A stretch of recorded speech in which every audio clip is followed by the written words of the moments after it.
Hello team, welcome to another ATP Geopolitics video with myself, Jonathan M.S. Pearce. This is a US political update, and I do mean political because I'm going to be talking about the pretty incredible scenes in Arizona at a stadium where the memorial service was held for Charlie Kirk, who was obviously, as we all know, recently assassinated. And this was more of a political rally and a religious I don't know what the word should be, some kind of religious festival, more so than it was a memorial, and perhaps that's what Charlie Kirk would really have wanted. I don't know, but it's certainly been capitalized upon, this moment, by the political right. And I'm not necessarily criticizing that. I'm kind of observing it, because actually you would kind of expect this to happen on either side had something similar taken place. But my goodness, the politicization of this memorial service has been off the scale, and I'm going to actually present data to there, or evidence of this, of the overt politicization, because this is being admitted by the people involved in the I would say rally itself. And I'm also going to talk about how this is a more formal embracing of Christian nationalism. And again, this is admitted by the people involved in the rally themselves. So what I'm saying is not controversial, because the people doing it are saying it. Right, let's get into it. So, I mean, it was a pretty incredible moments. Good and faithful servant. It's going to be an incredible day. This is Benny Johnson, of course, as we know, he's taken money from Russia unashamedly, and seems to be right at the center of this online political movement we're seeing that fades over into, or merges into, mainstream media, because he's now a familiar face on Fox News. He is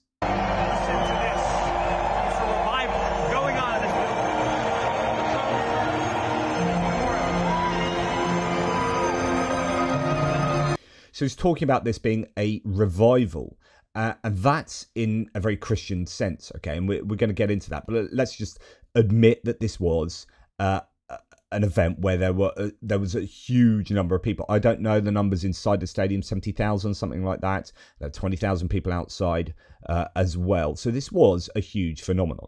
Okay, and it represents that a lot of people were very affected by the murder of Charlie Kirk. Some people pointing out that wouldn't it be nice if they had this much reaction when there were children killed in schools. For example, 47 children were murdered in schools last year, and you didn't see anything like this reaction. Sandy Hook was a horrific event, but you didn't actually see this kind of memorialization of those children, multiple children who were murdered. So there is definitely something else going on here. And I think it's an excuse to assert an identitarian agenda here, which is very much a Christian nationalist, politically right agenda. And everyone is getting together to, I think, forward that motion. And the rhetoric that is taking place alongside this is pretty incredible. Okay, I'd just like to state the obvious. Just look at the crowd at the Charlie Kirk Arizona Memorial. Democrats are never winning another election again. We are Charlie Kirk. So this is a very political moment.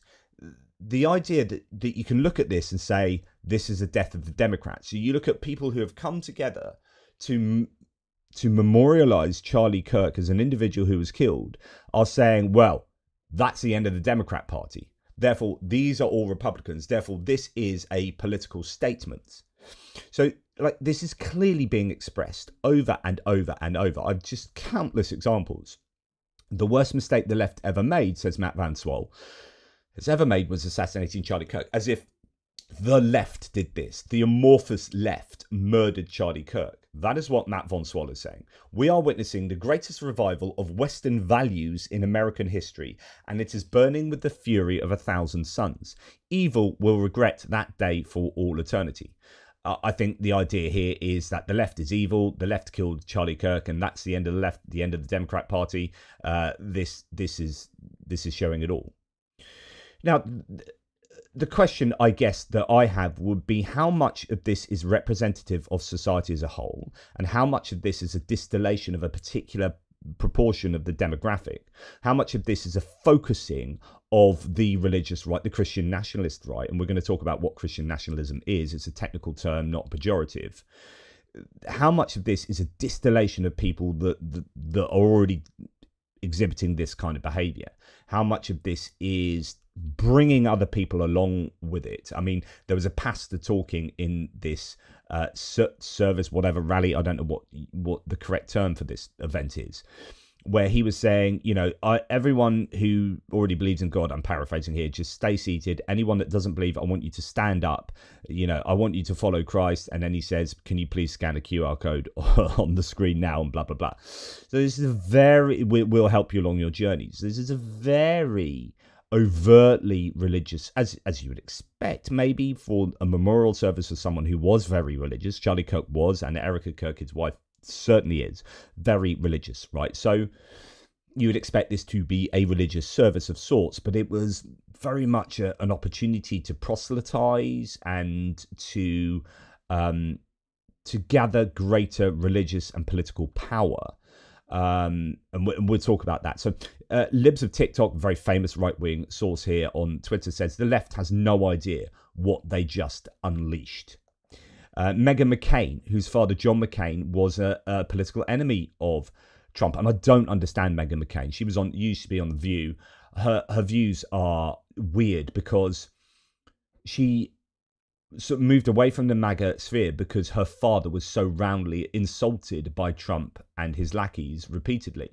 And yet she just can't help but drift back to the MAGA world. And now she's saying today is the day Democrats lost 2028. So the 2028 elections are lost because of what happened in this arena. Now, it has to be noted that Trump insulted John McCain again yesterday, I think it was, or 2 days ago. So, you know, ridiculing how he couldn't lift his arm. Well, he couldn't lift his arm due to a war wound. Captain Bone Spurs himself, Trump said. So I don't understand Meghan Markle. She just routinely gets a pasting, effectively by extension, by Trump, and then can't help but go back into his loving embrace, I guess. Now, Laura Luna here says, inside State Farm Arena for Charlie Kirk's memorial, and I can say I've never seen more people in any event in my life. This is going to be one of the largest political gatherings in US history. So this is a political, they're telling you themselves this is a political gathering. This is an opportunity to politicize the moment of someone's death. And I don't quite know what to make of that, other than I kind of expected it, but it's so overt, it kind of blows my mind. And then I'm like, is that right? Is it right that they should politicize this moment this much? Because again, is this what Charlie Kirk would have wanted? Erica Kirk, his wife, a widow, appears to want this. This is going to be one of the largest political gatherings in US history. I wouldn't be surprised if President Trump said something like, wow, Charlie Kirk even pulled a bigger crowd than I ever could. I'm glad so many people are so motivated to come out and honor a father and a husband who lost his life at the hands of a Democrat terrorists. So she starts by saying, oh, I'm so glad. She doesn't start. She starts talking about how this is political. Then goes, oh, I better remember that actually this is memorializing a husband and a father who has died. But then I'm going to politicize that statement by saying it was done at the hands of Democrat terrorists, which of course is, as far as we know, or at the moment, with our lack of knowledge, completely unfounded. It's completely unfounded. NBC has come out and reported that the authorities can find no connection to left-wing organised groups. She continues, the Turning Point USA crew did an incredible job pulling this event off with only 10 days of planning. And that may well be the only correct thing she really said there. Well, no, I mean, no. Actually, what she does say is it's one of the largest political gatherings in U.S. history, and that may well be true. It is a political gathering. Someone else, John Altman, says, sitting at the very top of the stadium, angry, not for the memorial, but at the stage we are at, rumours swirl, official narrative becomes largely unbelievable. It is the realisation that we do not trust any part of our government. It's rotted to the core in nearly every part. And as I sit here contemplating the life of Charlie Kirk, I'm jaded by the simple fact that no one is telling the truth. No one is being held accountable. Fraudulent elections, rotted judiciary, rotted FBI, rotted DOJ, rotted Congress, all while smiles of how much we are winning. No one person arrested. Tina Peters still in jail. Lawfare continues and judges still saying there is no evidence, while mountains of evidence is presented. Children still groomed. Education still infiltrated by this evil indoctrination. A country in nearly absolute disrepair. We closed the border. We taxed other countries. I mean, you can't tax other countries, but there you go. Yay. Crime is down. Yay. Recap. They killed millions with the COVID hoax, forcing ventilators on unsuspecting victims. They denied treatment like ivermectin, of course, until Pfizer could create Pfizermectin. They filled our families with poison and fired, ridiculed and ostracized anyone that would not take it. They stole our elections one by one, state by state, until they had enough density to persecute and steal the lives and fortunes of Americans. They stole our voice, cancelled, bullied and ridiculed those who stood up. They used the media apparatus to inflict the pain with their lies and slander. They said, you have no proof, and yet we have plenty. They raped, trafficked and groomed our women and children. When men stood up, they said it was toxic masculinity. They said, how dare you stand? Their lies are too numerous to count, the narrative too evil to ignore. Then they assassinated Charlie. Let that sink in. Mr. President, enough is enough. Arrest them all. Ban machines. Ban mail-in ballots. Start with the first promise you ever made. Quote, together we will determine the course of America and the world for years to come. We will face challenges. We will confront hardships, but we will get the job done. End quote. We must give the people back their voice, and that starts with not just a bold and virtuous vision, yet with bold action. There are problems and there are symptoms. This represents a unique opportunity to work the problem that gives people the ability to eliminate the rot, a symptom of a captured nation and captured states. We love you, Mr. President. We love Charlie. We love and serve our Lord and Saviour Jesus Christ. It's time to give us back what was never theirs to take. Restore it. Now, I don't know quite what he means by restore it, take it back the country. How? But through stealing elections yourself? I mean, all the claims are complete nonsense, but it's the idea that there is this latent anger, assuming that this is not just some kind of Russian troll. Father, husband, American tech and guns. The US elections are fraudulent. The truth is a commodity that is not traded ethically. I don't know, sounds like it could be a Russian troll, but, you know, worrying rhetoric is coming out here. And like, I just turned on Twitter. This is literally me a couple of minutes ago opening Twitter. And what am I left with? What am I faced with initially? The left is about to find out that God is far more powerful than their bullets. This is an incredible sight. Praise Jesus. The Turning Point apparatus has just orchestrated its largest ever event, which would usually take 9 months of preparation in 7 days. This is, quote, this is political organising on steroids. Nothing like this has ever been done before. This is a political rally. Laura Luna, amazing how the entire Trump family is here to honour Charlie Kirk. There's never been a family in America that's put so much on the line to stay loyal to their movement and those who fight for their movement. The Trump family always shows up when it blah, blah, blah, blah, blah, blah. Eric Doherty, chills. JD Vance, it is better to die a young man in this world than to sell your soul for an easy life with no purpose, no risk, no love and no truth. Just on and on and on. My name is Charlie Brown. I'm 13 years old and I'm founder of a mission called Where's Charlie? The mission was created after the assassination of Charlie Kirk. You can kill the messenger, but not the message. The future of America looks bright. Honestly, I haven't put any search terms in here. This is what I'm faced with. The algorithm is throwing up. Now, Turning Point Action staff is overwhelmed with patriots wanting to register to vote at Charlie Kirk's memorial. The game has totally changed. Charlie would be so proud. That's what we're going to talk about. All these people, 504,000 watching on Charlie Kirk's YouTube, 308,000 on Turning Point, 70,000 on AP YouTube, 167,000 on Fox News YouTube, 103,000 on Live Now YouTube, blah, blah, blah, blah. So this is definitely a big movement. This is definitely a capitalization by all of the people involved, but particularly the political organisers. The question is, how deep does it go? Those numbers look pretty significant as to the amount of people watching. How much is this taking the nation by storm, and how much is it just a distillation of the people who already feel this kind of way? Now let's talk about Christian nationalism, and I mean this as an objective kind of technical sociological term. It's not a pejorative, as I've mentioned this term before and people have gone blah blah blah blah blah without realizing that no, I'm just using a term that's kind of accepted. So Christian nationalism, as Wikipedia would state, is a form of religious nationalism that focuses on promoting the Christian views of its followers in order to achieve prominence or dominance in political, cultural and social life. In countries with a state church, Christian nationalists seek to preserve the status of Christian state. In other words, as a secular nation that the US technically is, Christian nationalism seeks to abolish the separation of church and state and to see the church and state as one. So in the US section, it says Christian nationalism asserts that the United States is a country founded by and for Christians. Of course, that is ostensibly incorrect. The founding fathers were largely deists and not really fans of Christianity. You look at the writing of Thomas Paine, of John Adams, of Jefferson. These were people who were not big fans of the Christian Bible, of organized Christianity. And so this is often, Christian nationalists have a complete misunderstanding of the founding fathers, right? Go and read a book by Susan Jacoby, Free Thinkers, A History of American Secularism, which gives you a history of secularism through the founding fathers, but plenty of books have been written on the founding fathers and their more deistic approach. Deism is the idea that you believe in a creator of the universe. It's often called the philosopher's God, which is like, I don't really understand how the universe started, so I think God started the universe, flicked the first domino that started this set of dominoes going off, but then didn't get involved. That's like the philosopher's God. Isn't anything like the Christian God. It's just a kind of like, yeah, I started this and I'm just going to watch how it plays out.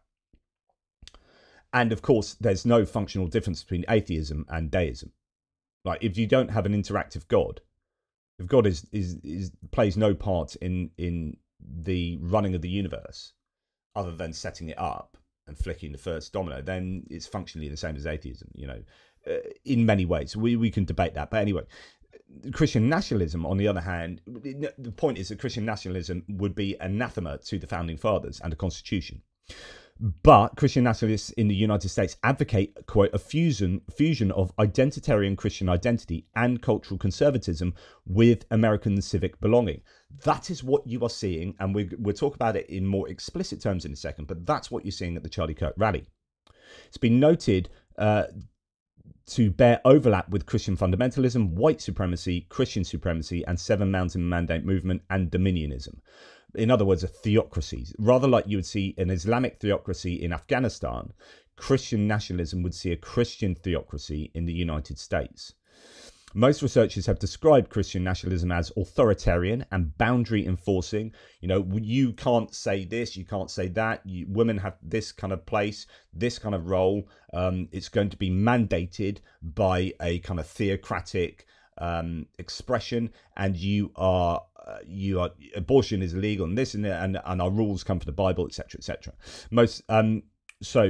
Recent research has focused on how libertarian small government ideology and neoliberal political economics have become a part of the American Christian political identity. That's really important because economics is very different from social, moral legislation, actually. So you'll find that many liberals in America, and I mean classic liberals, libertarians, many libertarians in the US are what I call faux libertarians, because they say, economically, the government should play no part in how our free market works, although Donald Trump is playing around with that because he's like, totally no, he's completely protectionism and full of regulation. So that's weird. But anyway, many libertarians are saying, no, we shouldn't get involved in the running of the economy.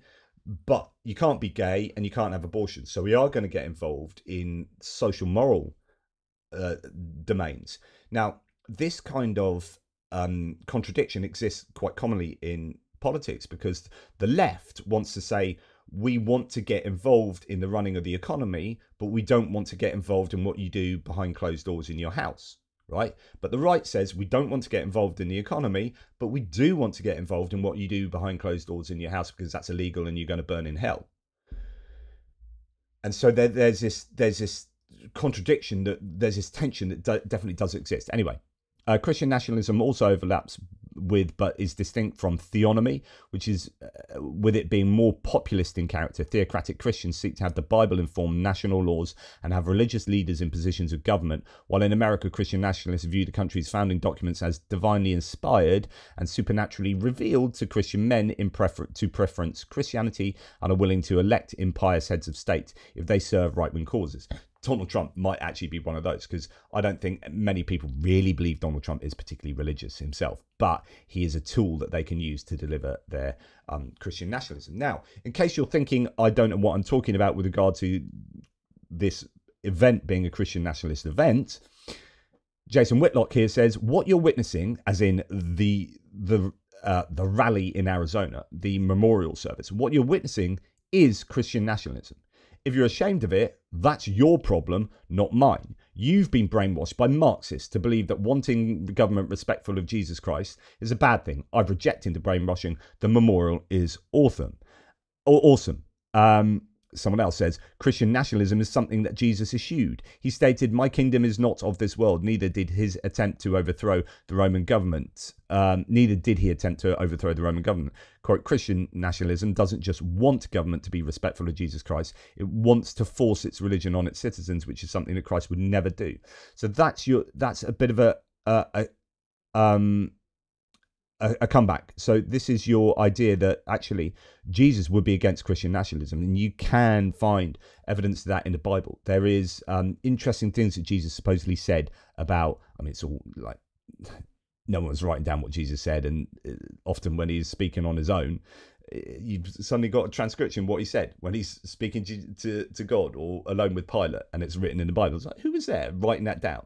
Of course, anything Jesus said has to be taken with massive pinch of salt, and you can read my books written on that. But nonetheless, if you're going to establish Christian nationalism on the basis of biblical exegesis, you can also build a case against Christian nationalism on the basis of exegesis, right? So anyway, Steve Bannon here saying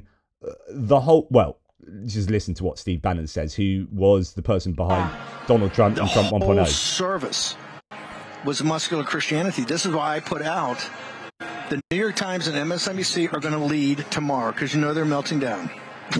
Muscular, a form of muscular Christianity, Christian nationalism, was put forward here in the memorial service for a slain American martyr. Yeah, right? And they're going to freak out because you had the director of national intelligence, you had the head of the personnel office in the president, Secretary of War, Secretary of State, Vice President of the United States, President of the United States, and not just Charlie's team and the widow. I mean, the most powerful people in the United States government, in the world. And we've never had this, even in the 19th century or the 18th century. And we've never had that professed about a guy's lived Christianity.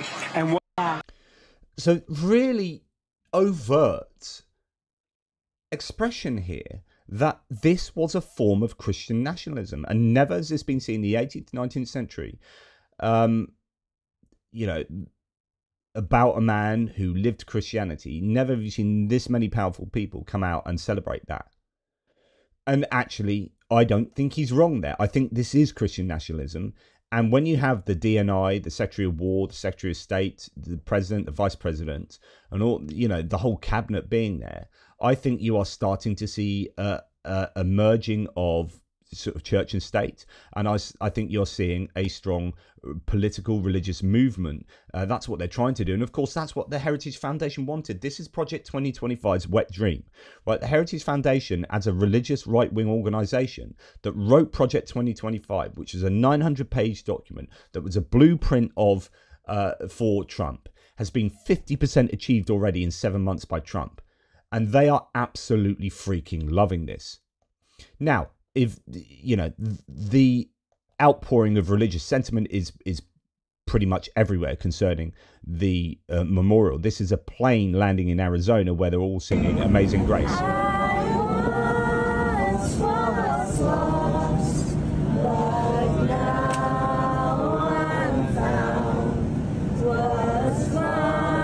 Okay, so Amazing Grace, which is, I think I find that a little bit uncomfortable because I think Charlie Kirk had some pretty dubious things to say on race. I know some people come out and say, I'm a black person. I was reading one tweet from, I'm a black person. I've listened to 50 hours of what Charlie Kirk said, and he's never said a racist word in his life, blah, blah, blah. And then you can watch the videos that were posted below that saying, here's a compilation of everything he said, and someone else analysing the stuff he said from another black person concluding very differently. So this is very much an anti-slavery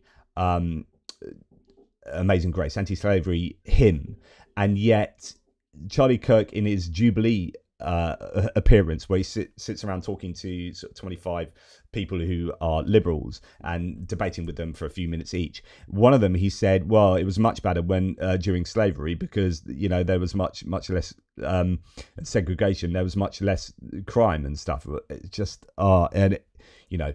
really, really dubious. So I find that a little bit uncomfortable. But this is about religious revivalism. Here is Benny Johnson again on Fox News. And that's why Charlie is a true martyr in the true Christian sense. He is advancing now the kingdom of God, even in death. And that doesn't happen. His social media accounts have doubled and tripled, and what you're going to see today is a revival. They wanted a funeral, Maria, and what they got was a spiritual awakening and a revival. That is the mark of a man who had the hand of God on him, and we've felt that in our lives. That is what you've done. So this is a spiritual revival. You've got a massive cross being carried across the arena.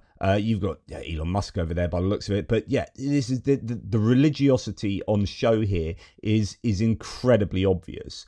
As Native Patriot says, this memorial may be the largest worship service in the history of America.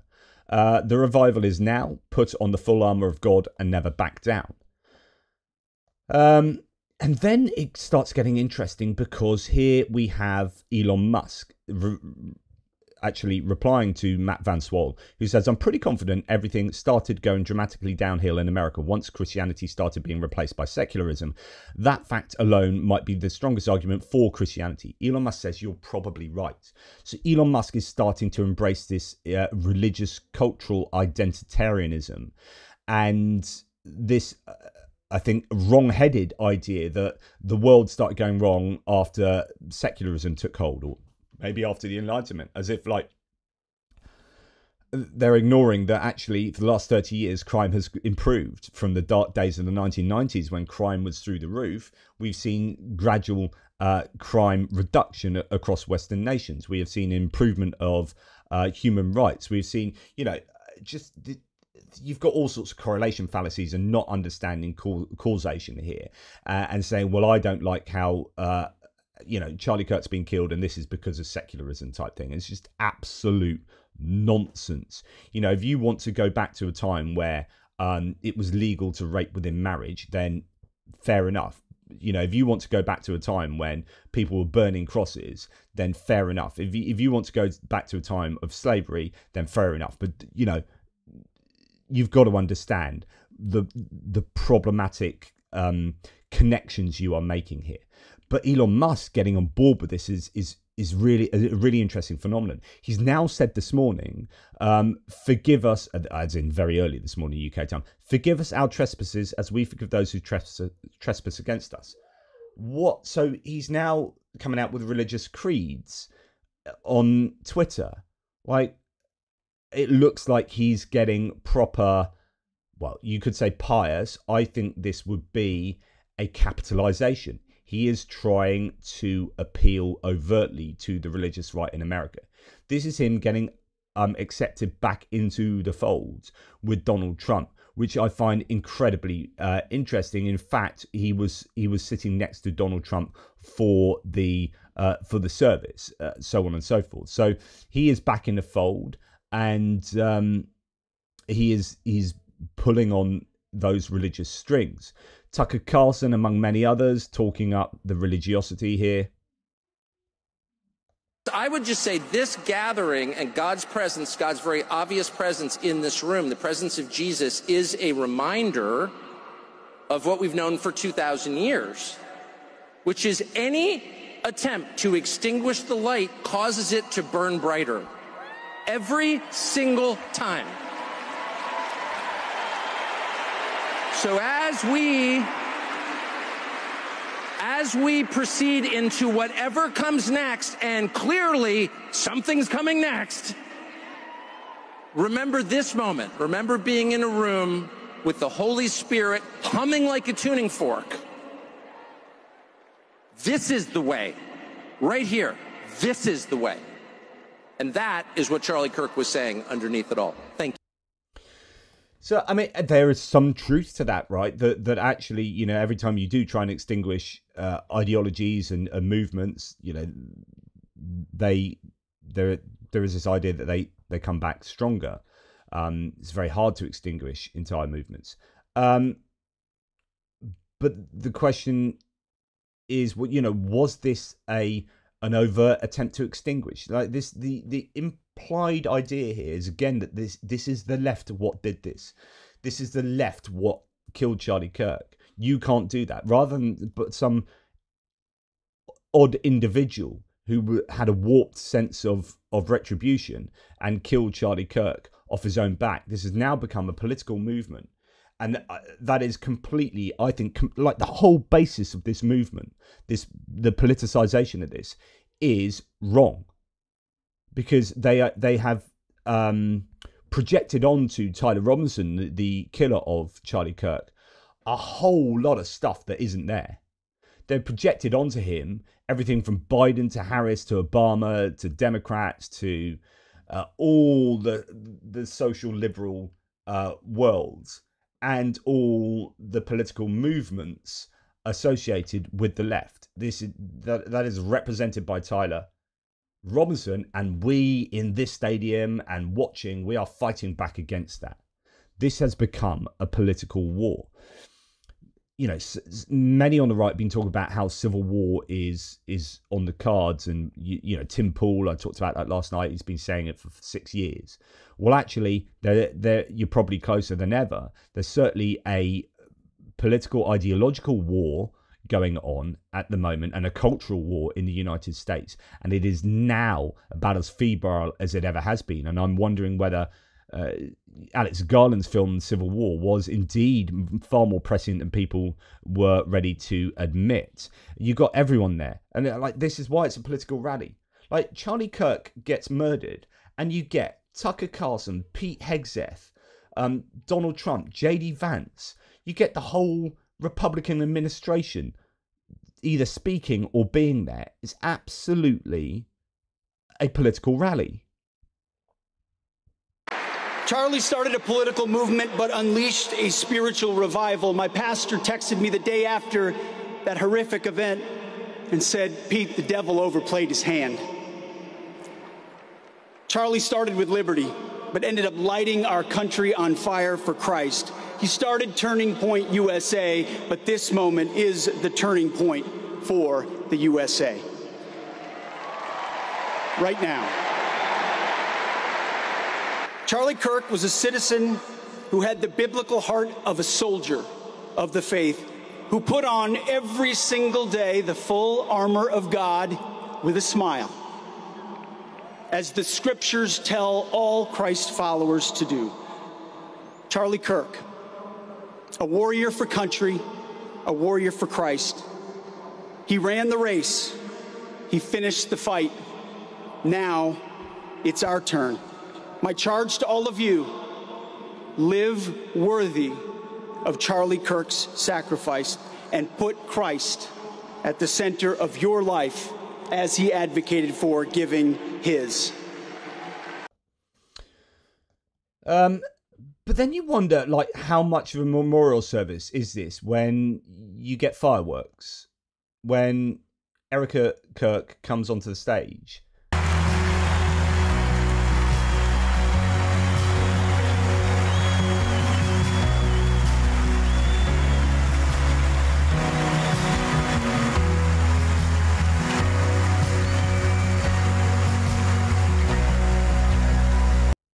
Now, I don't want to take away from her experience and from her loss, but everything talks of like real televangelism here. and that's something that is anathema to me as a British person, especially as an atheist. Like, I find it all really uncomfortable. This over manipulated, music and fireworks and religion, but I understand that this is her loss, and she looks out at the crowd, and we'll get an outpouring of empathy coming and sympathy coming back at her, and this will be no doubt a truly incredible moment for her. But there's something that I find a little bit uncomfortable about that, but maybe that's because I'm not an American used to going to kind of mega churches and having those kind of experiences, those hysterical experiences. And I mean hysteria in a quite a technical way. Like, I think, when you look at talking in tongues, glossolalia, and moments of the Holy Spirit entering. I've spoken to enough religious people, and I've seen enough of these experiences and done enough interviews and whatnot to know that there is definitely hysteria taking place in a lot of these churches at these particular times. And there's an element of drawing on that. I've spoken to people who have been pastors, interviewed people who have been pastors at churches, and talked about how they used music to manipulate their flock, if you like, their congregation. And they understood that retrospectively, but at the time it was just part of what you did, and you did it without like realizing that you were using this music and using these experiences to get people into a certain zone. But it's what they did. It was all the ingredients of what you did to get people into that kind of religious fervor moment of religious fervor, and then you can kind of manipulate them. But you don't see it or at least I presume most pastors wouldn't see this as a manipulation of the people using all of these different senses. But actually, that's in reality what was going on. But anyway, you can go and look at my other channel where I've interviewed people, talking about this. Now, Chris Jackson here is saying they are registering people to vote at a funeral. WTF? Imagine if the Democrats did this. So this is that's that guy Presley from Pennsylvania, or whatever his name is. On the way, Scott Presler. That's it, Scott Presler. On the way, I will help register to vote as many of the attendees tomorrow as humanly possible. Thank you, Tyler Boyer, for the opportunity. Let's get thousands of new voters registered for Charlie. So this is a political rally, and indeed, you see stuff like this. Voter registration is currently taking place at the Charlie Kirk Memorial inside State Farm Stadium. Here we see Eric Doherty, a right-wing influencer online, saying, just in, voter registration is underway at the Charlie Kirk Memorial inside State Farm Stadium. Thousands are stopping by the registration tables. A lot of new voters are being gained today. This is what Charlie was all about. This is, honestly, it is a political... This was a political rally.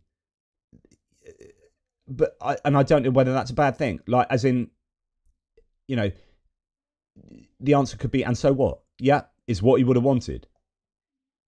I don't know whether I should feel bad about it. I find it uncomfortable that there's such an overt politicization of someone's death. But, if you're a Republican, you're like, yeah, damn right, and we're going to win the election, and we're going to use this to destroy the Democrats type thing.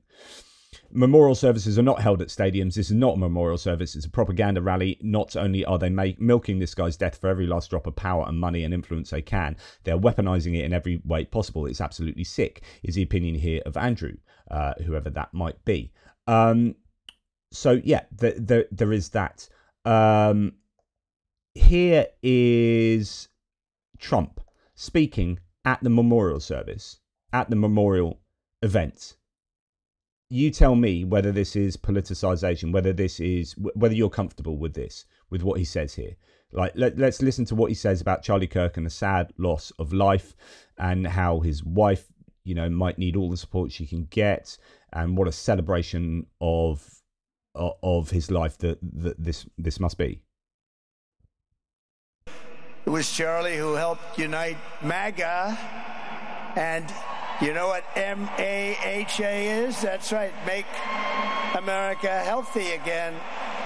And tomorrow we're going to have one of the biggest announcements, really medically, I think, in the history of our country. We're going to be doing it with Bobby and Oz and all of the professionals. I think you're going to find it to be amazing. I think we found an answer to autism. How about that? Autism. What are you talking about? This is Charlie Kirk's memorial, and you're talking about making an announcement, a political announcement on health policy, saying that you found a cure for autism with Robert Kennedy Jr., who's a complete nut job, and Dr. Oz, who's a TV personality. That's what you're talking about at the memorial. This is a freaking political rally. So tomorrow, we're going to be talking in the Oval Office in the White House about autism, how it happens, so we won't let it happen anymore, and how to get at least somewhat better when you have it, so that parents can help their child, their beautiful child. That's a big one. I've been bugging everybody over there. Get the answer to that. So it is clearly a political rally. Here, now, Turning Point Action staff is overwhelmed with patriots wanting to register to vote at Charlie Kirk's memorial. This game has totally changed. Charlie Kirk would be so proud. And again, you know, it is a political rally. And indeed, let's listen to what Himmler said. What's it? Goebbels? No, what's his name? Stephen Miller. Let's listen to what Stephen Miller says. The light will... Why is the Deputy Director of Policy, why is the Deputy Chief of Staff for the White House speaking here, unless it's a freaking political rally? The light will defeat the dark. We will prevail over the forces of wickedness and evil. They cannot imagine what they have awakened. They cannot conceive of the army that they have arisen in all of us. Because we stand for what is good, what is virtuous, what is noble. And to those trying to incite violence against us, those trying to foment hatred against us, what do you have? He's definitely one. He's not one for fomenting hatred, this man. That fits in with what he's saying, because he's one of the most peaceful, peace-loving, unifying forces in American politics. He definitely doesn't like to foment discord and hatred. You have nothing. You are nothing. You are wickedness. You are jealousy. You are envy. You are hatred. You are nothing. You can build nothing. You can produce nothing. You can create nothing. We are the ones who build. We are the ones who create. We are the ones who lift up humanity. Honestly, that is insane. So at the memorial service of Charlie Kirk, he stands there and talks about we, I presume that means the Republicans. We are all of this stuff. And you, and he then just insults the other. So he otherizes 50% of the country at Charlie Kirk's memorial service. He goes to town on hating 50% of the country. Those trying to foment hatred against us, what do you have? You have nothing. You are nothing. You are wickedness. You are jealousy. You are envy. You are hatred. You are nothing. You can build nothing. You can produce nothing. You can create nothing. We are the ones who build. We are the ones who create. We are the ones who lift up humanity. The light will defeat the... Sounds like an unhinged speech in Germany from around 1939, says Sparrow's Ghost. I'm not sure I disagree. Laura Loomer, on the other hand, the right-wing wingnut who is at the heart of the White House by all accounts, and indeed, you know, probably has a pretty strong connection with Stephen Miller. Stephen Miller understands the assignment. Many others don't. Crush the left so they never rise again. So she listens to Stephen Miller. She's there, listens to Stephen Miller and says he understands what's going on here. He understands the assignment. This is about crushing the left. This memorial service is about crushing the left. It's about a vehicle to crush the left. This is a political event. This is not a memorial service. This is a political event. Now, let's hear from the widow of Charlie Kirk. Because she says, my husband Charlie, he wanted to save young men. just like the one who took his life. My husband, Charlie, he wanted to save young men just like the one who took his life.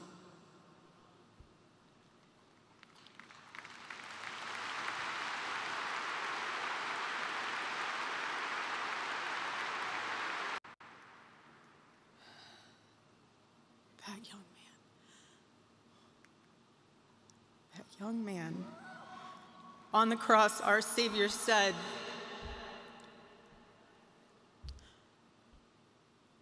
"Father, forgive them, for they not know what they do."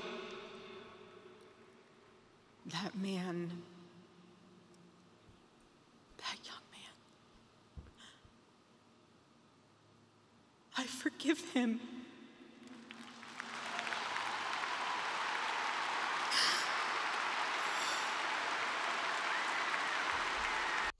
So, I want to treat this as delicately as possible. Here's a woman who is clearly grieving and is saying the right thing from a biblical Christian point of view, right? And she's quoting the Bible to support this really quite astonishing public statement that she forgives the shooter. As Mehdi Hassan says, "I don't think I could forgive someone who murdered my spouse, so I'm not going to pretend this was anything other than a powerful, very moving, very Christian statement from Charlie Kirk's widow, Erica." And, you know, the people have responded to that in the stadium, I think, correctly, in applauding her desire for forgiveness. I just want to compare that to Donald J. Trump at the same event. Charlie Kirk truly was. He was a missionary with a noble spirit and a great, great purpose. He did not hate his opponents. He wanted the best for them. That's where I disagreed with Charlie. I hate my opponent, and I don't want the best for them. I'm sorry. I am sorry, Erica. But now Erica can talk to me and the whole group, and maybe they can convince me that that's not right, but I can't stand my opponent. Charlie's angry. Looking down, he's angry at me now. He's laughing about it, but he's literally almost entirely contradicting Erica Kirk's statements. I forgive the shooter. Yeah, I hate my opponents. I hate them. I can't stand them. Like Charlie, but he's admitting that Charlie wouldn't like me saying this. Erica wouldn't like me saying this, but I'm going to say it anyway. Maybe you can convince me otherwise, but hate. And then Stephen Miller is just talking about how it's the left that hate and the blah, blah, blah, blah. And then Donald Trump comes out and says, hate.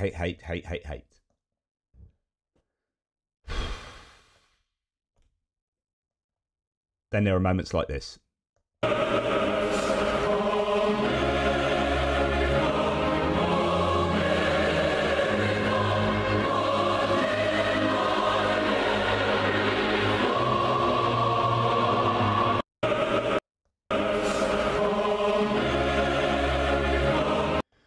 Honestly, like if I died and this happened at my funeral, I would be, well, I'd be nothing but stardust.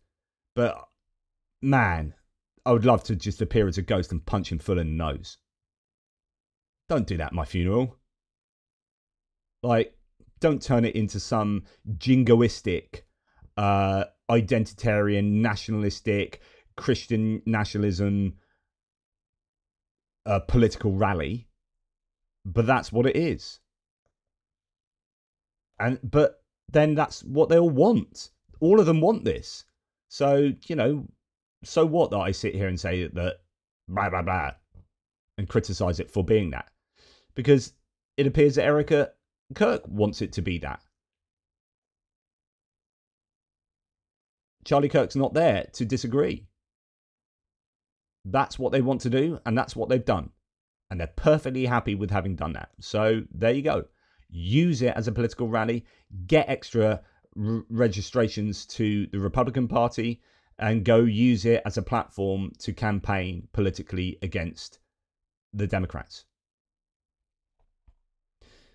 And this is a revival of a relationship too. It's not only a spiritual revival, it's a personal revival between Elon Musk and Donald Trump. Remember, Elon Musk said, time to drop the really big bomb.